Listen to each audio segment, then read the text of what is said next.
The Trudeau Liberals attempt to rewrite the Constitution and take natural resources from the provinces. Hi, I'm Brian Lilley, political columnist for the Toronto Sun. Can you imagine the reaction in Alberta or Saskatchewan if suddenly the federal government said, we're in charge of the oil industry now, we're going to take over everything? What about Quebec or New Brunswick and forestry, Ontario and British Columbia with mining? Do you think that would be well received if the federal government suddenly overturned well over a century of constitutional standards and said, you know what, we're going to be in charge of natural resources?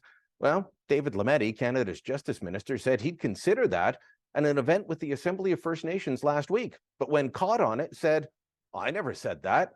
Here's how it all went down. Lametti was at the Assembly of First Nations event in Ottawa when he was asked whether he would consider rescinding both the Natural Resources Transfer Act of 1930, that's the act that gave the provinces of Manitoba, Alberta, Saskatchewan, and British Columbia the same rights as the other provinces over natural resources, and he was asked by an Ontario chief if he would just take natural resources away from the provinces.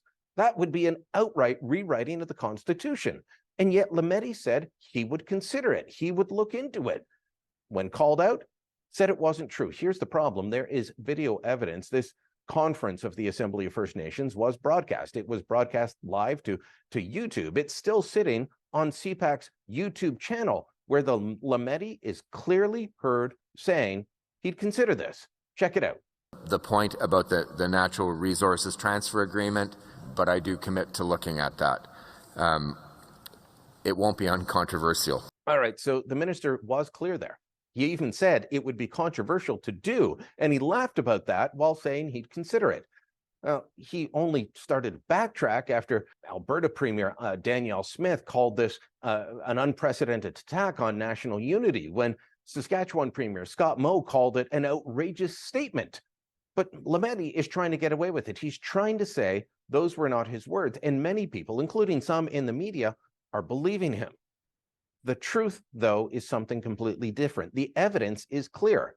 Either Lametti knew what he was doing and he was just playing to the room and pandering to the people before him, which would be wrong because they have serious concerns, they have serious considerations, and he's just simply pandering to them, or he actually was considering this would be an option, knowing full well that it would be an outright battle with the provinces.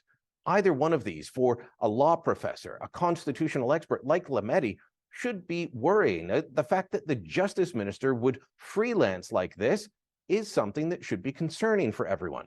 But it shows the Trudeau Liberals are willing to say anything if they think they can get your vote. Let me know what you think. Drop a comment down below, share this to social media, and don't forget to subscribe to our channel.